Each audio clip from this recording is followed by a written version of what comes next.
contei no Seleção à época, vocês lembram que primeiro ele foi anunciado como interino. O Flamengo anunciou ele como interino, depois o Flamengo refez a nota e anunciou ele como treinador efetivo. À época eu liguei para o presidente, que era o Rodolfo Landim, por que teve essa mudança? Primeiro interino e agora efetivo. E a explicação dele, que eu contei à época no Seleção, é que na visão do dirigente, ou dos dirigentes do Flamengo, os jogadores não respeitariam, em reta final de temporada, tão importante, tentando ganhar um título, não respeitariam alguém anunciado como interino. Então por isso o Flamengo achou por bem fazer um contrato sem multa, cada um poderia romper a hora que quisesse, ou, se eu não me engano, ele tinha me dito que era uma multa barata, mas o Felipe disse agora que é sem multa. Mas enfim, ao que qualquer uma das partes pudesse romper sem crise. Mas eu acho que quando ele fala do contrato, eu acho que foi o primeiro contrato como atleta, não? Como atleta? Então eu fiz o primeiro contrato de 2 anos e meio, sem multa. Eu acho que como ele o primeiro contrato como atleta.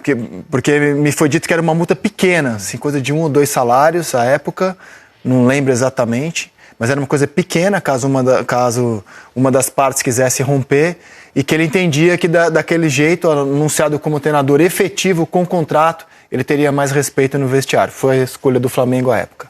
O Carrascal, que fez o seu melhor jogo com a camisa rubro-negra domingo, na virada para cima do Corinthians, falou hoje também, a gente ouve o jogador do Flamengo. Bueno, creo que el entrenador me dio la confianza, ¿no?, de jugar por el lado derecho. Creo que en esa parte del campo no tengo esa dificultad de como decir, como que no puedo jugar, solo puedo jugar por un lado. Creo que siempre me ha movido en diferentes posiciones dentro del campo, y creo que bueno, que la idea, como siempre digo, es sumar y seguir ayudando al equipo. No, creo que bueno, que la verdad muy contento por todas las cosas, por lo que está sucediendo. Creo que no siempre tengo una expectativa, siempre trato de trabajar día a día, de hacer mi mayor esfuerzo, de trabajar con humildad, de poder ponerle empeño a las cosas. Y creo que bueno, que eso es fruto del resultado de que cuando uno está trabajando, enfocado, porque en todos lados el camino es difícil, y creo que bueno, cuando yo vine aquí asimilé el reto, y creo que estamos siguiendo trabajando para conseguir cada día mejorando. Ele foi o último reforço do Flamengo na janela. E agora que a gente está conhecendo um pouco mais o jogador, está melhorando ainda mais a janela do Flamengo, né? Tecnicamente, como eu falei anteriormente, eu vi ele fazer 2 ou 3 participações em entrada, e você vê que ele é um jogador diferenciado, né? Agora a gente vai começar, como ele mesmo diz, né? Não joga só numa posição. E realmente ele é um jogador que pode preencher várias posições. Porque eu acho que ele foi contratado, na verdade, para ser um reserva do Arrascaeta, né? E de repente, por exemplo, como houve um encaixe, né, do Saúl com o Jorginho, pode também existir um encaixe dele com o Arrascaeta, porque pela qualidade dos dois pode coexistir tranquilamente. Que janela foi essa? Jorginho, o Felipe Luiz. Jorginho já veio antes, mas Saúl, Samuel Lino. Mas ele chegou na Carrascal. janela. Ele estreou na janela, é verdade. Chegou na janela. Estreou no Mundial. Então é Jorginho, Saúl, Samuel Lino, Carrascal e Emerson Royal. Que janela, hein? O Jorginho, na verdade, eu acho que foi o grande acerto de todos esses que vieram, porque ele jogou contra o Corinthians, eu acho que 15 minutos. Ele jogou 34 do segundo tempo. Foi o suficiente para ele ditar o jogo, entendeu? De chamar a atenção em todos os sentidos. Eu tive essa possibilidade, porque o estádio do Corinthians é talvez o melhor estádio para você fazer jogo, assistir jogo, porque você está muito perto do campo. E deu para reparar exatamente essa liderança técnica dele, técnica que eu digo, técnico-tática, entendeu? De chamar a atenção. Teve uma hora que estava saindo já no final do jogo, o Emerson Royal estava lá atrás, ele deu uma puxada, bateu palma assim, falou, vamos embora, sabe? E isso faz uma diferença muito grande, além da qualidade de saída de bola, de saber ditar o ritmo do jogo. Essa contratação foi excepcional. Eu acho que o Felipe está atrás de um jogador que preenche esse espaço do lado do campo, mas que seja um meia. Que ele saia da linha lateral para preencher o meio-campo e ter um quarteto. Ele vai lá agora. E ele ter um quarteto de meio-campistas. Então, ele já testou o Saul por ali. Não vou lembrar em que jogo, mas aí depois da lesão do Pulgar, ele traz o Saul para fazer a função aqui de segundo volante com o Jorginho. Mas ele tá louco para encaixar um quarto elemento de meio campo pela lateral para poder fazer esse jogo de fora para dentro, como ele fazia muito com o Gerson. Até para dar liberdade ou para Royal ou para Varela, ou se encontrar o posicionamento do outro lado, pela esquerda, de repente.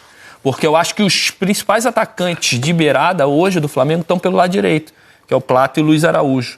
Pelo lado esquerdo, você tem o Bruno Henrique, você tem o Bruno Henrique e o Cebolinha, mas Plata e Luiz Araújo, acho que... né? E o Lino, o Lino tá do lado esquerdo. Então eu acho que ele está procurando um jogador que também possa dar essa alternativa para ele. Porque ele jogava tem tentado fazer isso com o Plata, né? Mas o Plata que não é um meia, né? Não é meia. Mas Plata, ele cai por dentro também. O Plata, quando ele cai por dentro, ele é um atacante por dentro. Ele é um segundo atacante. Encosta já no centroavante. Quando tem o Carrascal, quando tem o Saul, ou como era o Gerson, é um meio-campista. Ele entra para fazer um quarteto de meio-campista pela zona central. Então, eu acho que o Carrascal, quando responde positivamente num jogo grande contra o Corinthians fora de casa, fazendo essa função, eu acho que dá ainda mais elementos de alternativas para o Felipe Luiz, para esse Flamengo, que é impressionante, né? Ele não para de encontrar soluções. Se você tem dificuldade aqui ou ali, ele muda o Saul começou por fora, traz ele para volante. A janela é muito boa também, né? Então, não para de encontrar soluções. Porque eu já achava o Pulgar um dos melhores 5 do país. Já achava ele um dos melhores. Vai voltar para esse time. Pulgar e De La Cruz parecia impossível melhorar. Parecia impossível melhorar Pulgar e De La Cruz. E aí Jorginho chega o Jorginho. Quando chega o Jorginho, assim, porque o Pulgar já é aquele cara que desarma e faz o time andar, eu já achava ele espetacular. De repente chega o Jorginho e diz assim, eu sou classe.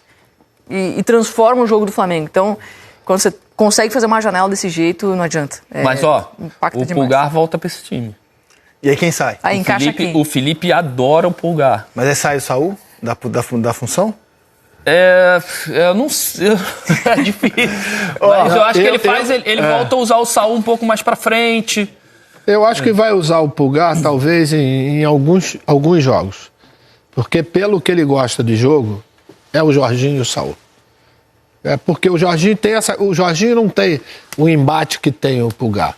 Que é um cara alto, marca aquela bola de primeiro pau. O Jorginho é um cara que vai na intuição, ele marca os espaços. É um cara que no combate curto ele consegue roubar as bolas. E encaixou, né? O próprio Felipe falou, se disse surpreso, que ele usou o Saul ali por necessidade e encaixou. Lindamente. Agora, ele deve ter lamentado demais não ter conseguido usar o Pulgar no jogo dos Estudiantes. Aquele jogo era a jogos cara que pedem de Pulgar, jogadores assim. De um jogo de combate, um jogo de pancada, de dividida, já criou de um bola cenário. aérea. Bom, vai ter agora a Racing, cara. Então. Vai ter agora a Racing. Aliás, bota a corrida pro título, porque a gente tá falando tanto desse Flamengo, e eu acho que só aumenta o mérito do Cruzeiro de estar hoje no meio de 2 super elencos, né? Porque o Palmeiras também tem um super elenco, e o Cruzeiro com muitos bons jogadores, mas com o elenco claramente abaixo, em termos de opção, está até agora competindo, né? Ele tem um jogo a mais, 4 pontos a menos do que o Flamengo, e quinta-feira o Cruzeiro, para mim, joga a sua vida. Se perde o jogo, eu acho que a briga pelo título fica muito distante. O Flamengo vai abrir 7 pontos e um jogo a menos para cima do Cruzeiro. Mas a gente vai colocar na sua tela os próximos 5 jogos dos 3 postulantes ao título. O Flamengo não tem vida fácil na sequência. Inclusive, eu acho que é a sequência mais difícil dos 3, na minha opinião. O Flamengo vai pegar o Cruzeiro, depois vai visitar o Bahia, vai visitar o Botafogo, vai receber o Palmeiras, tem o duelo com o Racing, ou seja, ele vai mandar a força máxima contra o Palmeiras. O Palmeiras também vai mandar a força máxima porque estarão no meio de uma semifinal de Libertadores. Palmeiras e depois pega o Fortaleza. Flamengo e Racing. Isso. LDU em Quito, né? E o Flamengo joga em casa o jogo da ida contra o Racing. O Cruzeiro vai visitar o Flamengo, depois vai receber o Sport, vai ter o clássico contra o Galo, vai receber o Fortaleza e vai visitar o Palmeiras. E o Palmeiras recebe o Vasco nesse meio de semana, amanhã, depois visita o São Paulo no Morumbis, recebe o Juventude, recebe o Bragantino e aí visita o Flamengo e depois tem... O Juventude é jogo atrasado, tá? E aí depois vai a Quito contra a LDU. E na 30ª rodada que faltou ali é o Cruzeiro no Mineirão. Exato.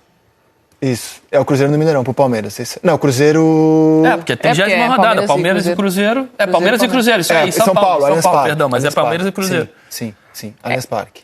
3 confrontos diretos, né? Sim. 2 Essas 5 rodadas estão com uma cara de definição de campeonato, hein? De potencial definição. Não definir nada. Deixar mais embolado ainda. Um ganha do outro, o outro ganha do outro. Mas vai ter cara de final.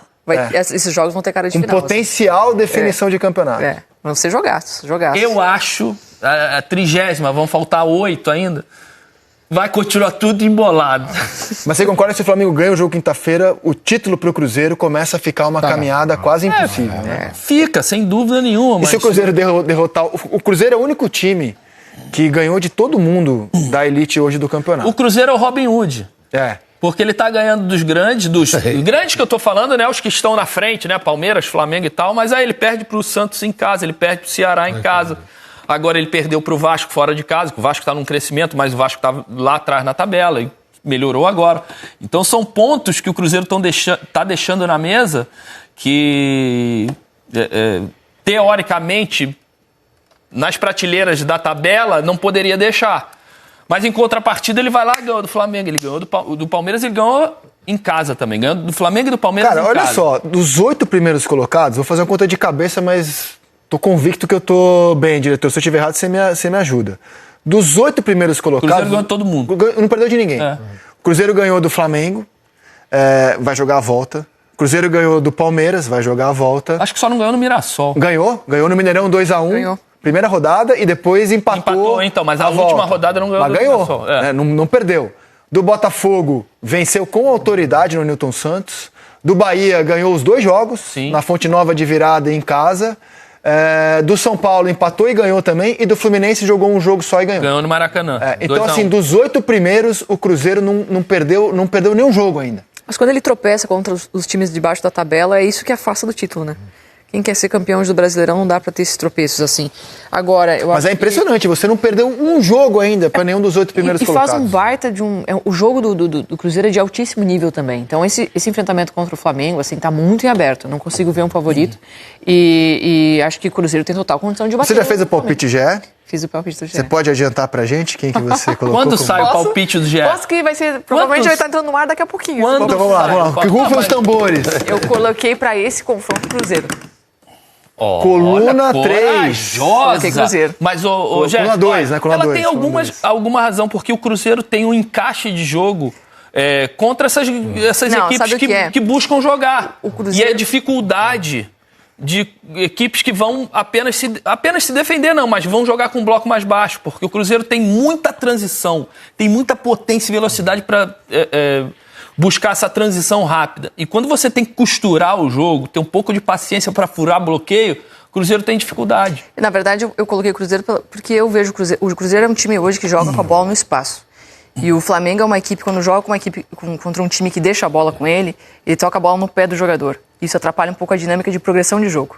E eu acho que o Cruzeiro, quando enfrenta um time assim, ele tem mais propensão a buscar o resultado. A dificuldade do Cruzeiro é quando o adversário faz com que ele tenha que tocar do lado, quando o adversário é recuado. Então, e o Flamengo não joga assim, o Flamengo não joga recuado. Por essa explicação é que eu acho que pode dar Cruzeiro. E, na minha opinião, também o Flamengo, apesar de ter feito 30 minutos excelentes, finais contra o Corinthians, ele vem de 3 jogos...